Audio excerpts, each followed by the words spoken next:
Welcome to Michigan Out of Doors. I'm Jenny Olson, and this week we've got another brand new show for you. We're going to take you to the Upper Peninsula and check in on the deer herd up there and how they fared through this rough winter.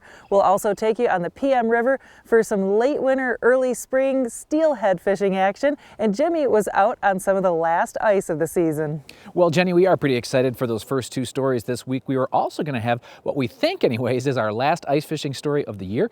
I was able to get out with 3 generations of family down in the Van Buren County area to hit the hard water. You won't want to miss that story. There's lots of good stuff on this week's show, so you stay tuned. I'm Jimmy Gretzinger, and it's time for Michigan Out of Doors. From the first spring rains to the soft summer breeze, dancing on the pine forest floor, the autumn colors catch your eyes. Here come the crystal winter skies. It's Michigan, Michigan Out of Doors. Someday our children all will see this is their finest legacy, the wonder and the love of Michigan. As the wind comes whispering through the trees, the sweet smell of nature's in the air. From the Great Lakes to the quiet stream, shining like a sportsman's dream, it's a love of Michigan we all share. Michigan Out of Doors is presented by Greenstone Farm Credit Services, making recreational land ownership possible across Michigan and northeast Wisconsin. Begin your land financing journey at one of Greenstone's 37 locations or visit greenstonefcs.com. By Meijer, a destination for hunting, fishing, and camping. From bug spray and tents to GPS and gas, Meijer has nearly everything you need to take on nature and get you there. Meijer. By Zimmer Roofing and Construction in Port Huron, featuring Duralast roofing systems made in Michigan. Zimmer Roofing and Construction provides installation, maintenance, service, and repair, serving commercial and residential clients on the web at zimmerroofing.com. By Country Smokehouse, offering a variety of meat products. Country Smokehouse is located 3 miles south of I-69 on M53, just south of Imlay City. Country Smokehouse is a meat processor, a butcher, and a destination for sportsmen. Well, here it is, the middle of March. Jenny and I are up here in Shingleton, the Upper Peninsula, and we're kind of checking on the local deer herd here. There's been a ton of snow, really all over the state, but especially in the UP, and it's been bitter cold. So we thought we'd get up here, checking on the deer herd. We're actually in an area where they kind of yard up. There's some lumber cuttings in here, and the DNR is in here keeping an eye on the herd, and that's what we're here today for. We're going to try to find a few deer, kind of get an idea how the population's surviving this brutal winter we have, and kind of see what there's going to be around for the next few years. Showing me around today would be Kevin Swanson and Don Brown, both of which work for the DNR. Today we'd be exploring an area of state land where the DNR has scheduled select cedar cuttings where loggers leave the tops of harvested cedar trees, providing crucial browse to help the deer get through the winter months. Well, today you're going to see a really unique deer wintering complex in the UP. It's called the Petrel Wintering Complex. And this particular deer yard is in the high snowfall zone, so it's a very difficult environment for the deer throughout the winter. We have snow depths here that are very excessive throughout the winter, so the deer are trying to survive, and we have timber sails set up in the area so they can feed on top. So you're going to see one of what we call the concentration areas within this deer wintering complex where we have a lot of deer gathered right now. Throughout the UP region, we're having a higher than average snowfall winter. The winter severity has been very high. It depends where you are, but snow depths are above the average, and of course the temperatures that we've had this winter have been brutal. We had, I think it was like 72 days, consecutive days where it didn't break above freezing. So brutally cold temperatures, excessive snow depths, so it's been a very difficult winter on deer this year. As if the massive snowfalls and cold temperatures weren't enough, the predators in this region also take a toll on the deer herd. And although the cedar cuttings are what are keeping the deer alive, this also creates the perfect setup for predators to get an easy meal. Predators in general are an issue during the winter months, especially the more snow you have, because as I said, the deer are constricted to these trail networks and small areas where they're browsing on tops in these logging operations. So it's kind of a double-edged sword because we're providing feed to carry the deer through the winter through those deciduous tops. and sometimes cedar where we can harvest and regenerate cedar. But at the same time, we create a really perfect situation for predators to capitalize on, because they can run them off of those trail networks and ambush them. And actually wolves kill deer, there's no doubt about it, but you know, looking at overall mortality, coyotes kill a lot more deer than wolves do, just because of the sheer number of coyotes. So we have, you know, we have coyotes, we have wolves, and also bobcats. There are advantages and disadvantages to this method of feeding deer, but the positives outweigh the negatives, and deer must have food in order to survive. Cedar cuttings provide a great food source and good cover for the deer, but Kevin cautions that it's not as easy as it looks, and it takes the ideal situation to manage cedar. So in this particular area, because we have these very deep snow depths, we are able to very cautiously manage northern white cedar. By harvesting, we do strip cut harvest. That's what you just walked through, was a strip cut harvest. So we are cutting strips and leaving alternate strips as a seed source. And by harvesting the cedar during winter months, it provides a very critical food source for the deer in these high snowfall zones. But because the snow is so deep, you know, you can see outside of these established trails, deer do not wander around through here because we have 30 to 40 inches of snow. They stay on these established trail networks, so they don't wander around and eat the regenerating cedar trees that we have in adjacent areas. It just expends way too much energy to do that and fight through that snow. That's the reason we're able to regenerate and then recruit cedar above deer level and then grow more of that snow intercept value. So it's a combination of food availability and cover. If you had a very mature cedar swamp like this with no food availability near, no timber harvests, that can be really bad because they don't have anything to eat. They've got great cover, but nothing to eat in the winter. So yeah, it has to be a combination. And when you do manage cedar, it has to be done very cautiously. And I should point out that it's very difficult to do in most parts of the UP. This is a very unique situation. All in all, the deer in this area seem to be doing okay, thanks in part to the efforts of the DNR. But the food supply is running low, and the UP is in desperate need of a warm spring in order to return the deer to full health. The next afternoon, we hit the road again, this time heading to Grand Marais to see the outlook there.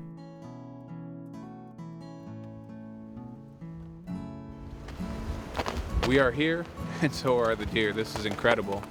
It's really good to see. I mean, I can see 20 or 30 deer right now, but also kind of an eerie feeling when you pull in and a bunch of ravens take off. So I think we're going to see similar to what we saw yesterday, some healthy deer and also some deer lost. Jack Hubbard, Wayne Greenwald, and Bill Nyman were our tour guides today and would be showing us around this supplemental deer feeding area established in conjunction with the DNR and the Grand Marais Sportsman's Club around the beginning of February. This property belongs to Wayne Greenwald, and he's a very avid outdoorsman, and he was very supportive about this program, and we decided that between Wayne and the DNR and everybody involved, this was an excellent spot to start the supplemental deer feeding program. So that's where we're at. When we first started the program, it was the deer really needed this. They were definitely having a hard time. We've had some real cold weather this winter, a lot of snow, and we started probably about 5 weeks ago, 6 weeks ago, somewhere in that neighborhood. And you have been able to really watch these deer come around, and we started out, you know, the first day we put out the feed, we probably had 20, and then the next day it was 40, and it just keeps growing, and we're actually getting more deer, other deer now that are filtering in from other areas around the area here. And we're probably, Kevin Swanson from the DNR, the biologist, has worked very, very well with us on this program. And at any one time, especially like in the morning, you can count 70 deer, maybe 80 deer. And he said, as a rule of thumb, you double that, and that's how many deer you're feeding. So we're going through a lot of feed right now. We've actually watched these deer gain weight, and it's kind of been very, very rewarding to see, you know, what we've done here. And to work with Kevin Swanson and Don Brown from the DNR, to have these two organizations, you know, work together like this is just amazing. It's because they really helped us out to make sure that we were given the right type of feed, the right amount of feed. what we needed to do to really do this right, and they've been extremely helpful on that.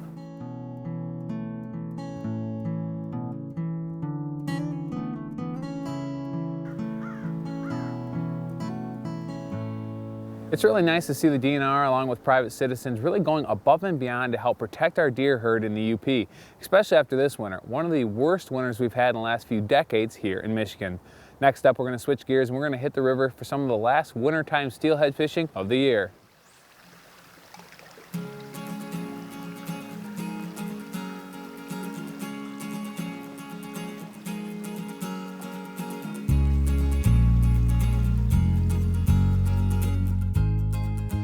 Going to bomb around until we find a few fish, then we'll probably sit in a hole for a little bit and fish them until they quit biting. Pretty simple rig, just a simple hook. Number 6, number 4, Raven specialist hook. Pretty much same. We pretty much run the same rig every place. One number 7 split shot with a 5, and these Sildago bobbers. Pretty much our mainstay. Unless we get crowded, we'll switch around on our bobbers, slow it down, speed it up. And then just spawn sack, fresh spawn, a couple different colors. We got blue, white, green, pink, and we'll just keep fishing, and usually one color will work better than the other, and then we'll just kind of stick with it. Go on. Well, it didn't take us long to get on the board, and it took even less time to hook up with fish number 2. These two steelhead fishing gurus have been at it for quite some time and have really got these steelhead figured out. I've been steelhead fishing since probably before I could walk. My dad got me into it. I've spent countless hours on the river since, spring breaks, back when you're a grade school kid getting dropped off and getting picked up half a day later and just doing what we love to do, catch steelhead. A lot of people are missing the best fishing of the year, not fishing in the winter. We fish a lot in the fall as well. It's great fishing in the fall. I myself, I'll catch steelhead from September through May and into June, and then usually we pick up some summer run steelhead in July and August. So steelhead for me is a 12-month fishery. We were off to a good start, with a couple of steelhead and even a couple of brown trout mixed in, and the guys assured me that this was just the beginning, and that the fishing was only going to get better as the day went on and the water warmed up. As you may have noticed, these guys do all of their fishing from the bank, something they feel gives them an advantage over using a boat, especially during the winter months where it's not always easy to find open water.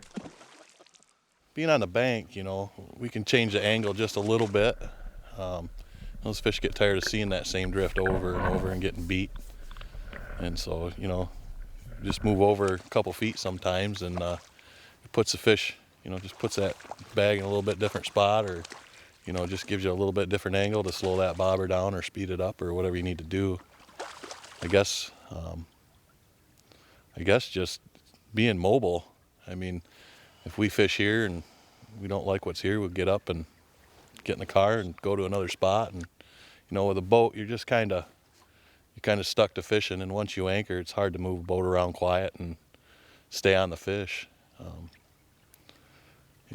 We spend a lot of time in the car, especially this winter, just looking for open water, and this seems to be where the fish have stopped. So this is where we've been concentrating a lot of our time at.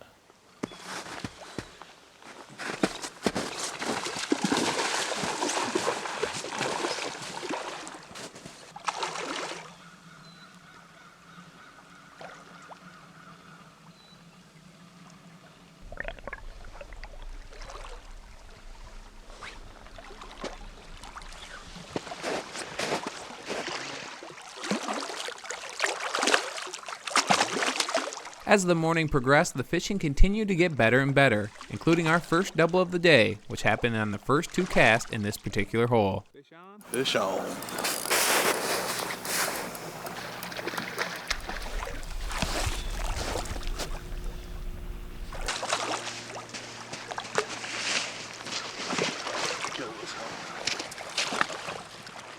Well, started out a little slow. Sun peeked out for a minute.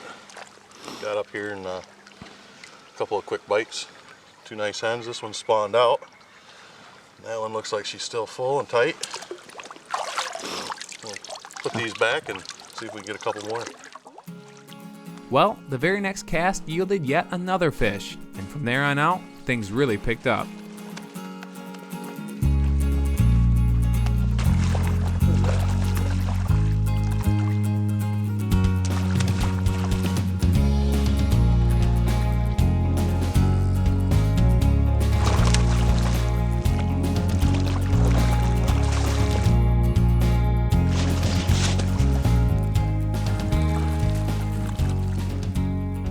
We've had real good success with the Shimano reels.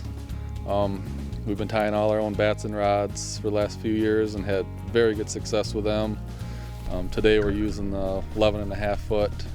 I think it's like an 8 to 12 pound test rod, custom built, that we do all ourselves, and that's what we like using. That's what we've had good success with. Smaller rivers, slower water, we're going to use a shorter, lighter rod. Bigger water, deeper runs. When we're moving, we got to move more water. We're using a tougher rod. Fishing jigs with lighter hooks, we might drop to a lighter rod. That's kind of so you don't bend the hook on them. They have a light hook on them. And today we're using an 11.5 footer. Seems to work good for this size water that we're fishing today. This time of the year, it's not uncommon for the fishing to get better and better as the day goes on. With the cool water temperatures of early spring, sometimes it only takes a small increase in overall water temperature to really get the fish active. Yeah, where we started, we're hitting spots today where we've caught fish, so we kind of knew they were there. We're getting bit and coming up short on them. And it just took a little bit. That sun warms them up and does get them moving a little bit and get them a little more aggressive, taking the bag a little better. These last few bites we've had have been real good, a lot better. The bobber's been sharking right down, so just that little bit of cold, just that little bit of temperature change, a little bit of sunlight, I think makes them a little more aggressive.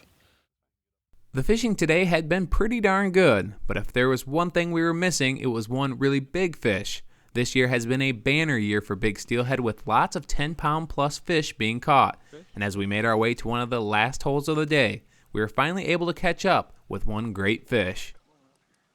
I think the fish definitely are bigger this year. The last couple years we've had, the spawn seems been very quick for me. Fish come up, they spawn, the high water, they've been getting in and out of here without no issues. People aren't catching as many fish, I don't think.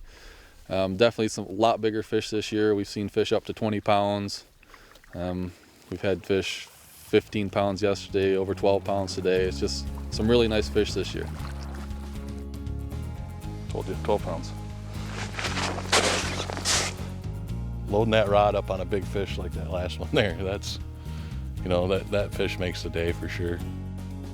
Whether you're a year-round steelhead angler or just like fishing them in the spring, the next month or so promises good numbers of steelhead in rivers throughout the state. So if you haven't already, make sure to spend some time on a river this spring here in Michigan's Out of Doors.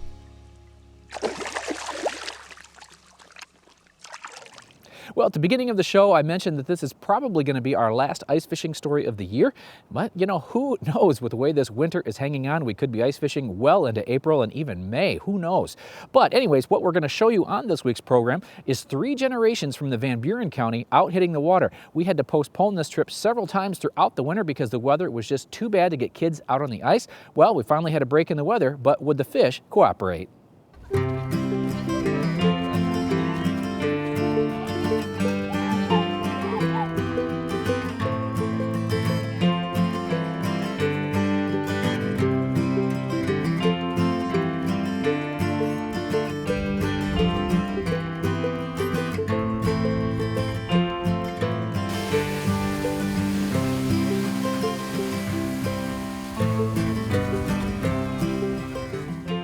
Just last week, I headed out for our last ice fishing trip of the season in Van Buren County.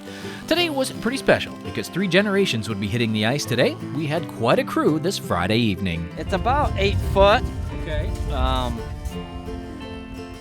I'm probably going to set this right around 6 foot because they've kind of been a little bit off the bottom. So. Okay. bluegill or? Yep, you'll get occasional crappie and sometimes a bass or two. So. Ben and his dad Bob have fished this lake for years and hit the fish well the day before we arrived and even earlier in the day. But would the fish bite when the camera was here? Who knows? But we would have enough lines in the water. There'll be 14. There's a total of 15 grandkids, but the one's 16 years old and she's got a job now. So, welcome to the real world, Elizabeth. Now, do you guys do this every year then? Yep, every year we try to pick a Saturday, and get us all together, and so. And this, we tried a couple times this year, and every time we had something scheduled, it was blowing and snowing and freezing cold. So, but now it's beautiful out today. So now we just need the fish to bite. And, that's right. Or at least get a couple of them anyways. So is Grandpa the one teaching everybody how to do all this? Grandpa taught all of us how to do that. Okay. Well, Grandpa Bob is quite the angler and really looks forward to this annual pilgrimage out on the ice as a family. It's hard to get them all out together. Now, they're getting older. We got 2 of them are violin players, a cello player, a couple clarinet players, and plus their little leagues and football and soccer. So outside of holidays and Christmas, to get them all fishing, it's but now they do good, and it's just an experience, and enjoy the winter, enjoy the creation, and once you get a few fish on the ice, they get to playing around and counting them, and it's not quite like sitting on the dock in the summertime, but they just planting a seed, not trying to grow the tree. Just hope they have a good experience. What a great thought, just planting the seed. Hopefully, that seed of ice fishing and enjoying the outdoors will be a big part of these kids' lives. They are getting a good start, and with any luck will become avid outdoors men and women. As far as today was going, well, it was starting pretty slow. Oh, look at that monster! Can I take it off the house? Bet you can. I don't. As the sun began to sink, the fishing did pick up a bit, but nothing like the guys had been seeing the past few days. Sometimes this late ice can be a little tricky. Oh, look at that. Gosh, that's ginormous, Dad! Yeah. Can I get it off? You bet you can. Okay, thank you. A couple I haven't picked up a fish before. Did you guys catch those, or who caught them? My dad caught this Your one. dad Grandpa caught him. Okay. Well, you guys will be next, hopefully. Yeah. Backwards, Grace. Walk backwards, don't go. I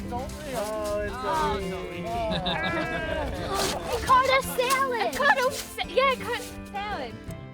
Well, I have to say I have been on the ice for some slow days of fishing this year, but have never seen that turn into a rousing game of duck, duck, goose. The kids were hanging in there, and the occasional fish would bring them back to their poles for a bit, but the fishing was slow tonight, and we were only getting a few here and there. Overall, though, Bob had a great season on the hard water this year. Oh, good. We had early ice this year. I've never had so much ice as what we have down here now. There's close to about 2.5 feet ice on these lakes, and looks like we're going to be fishing into April.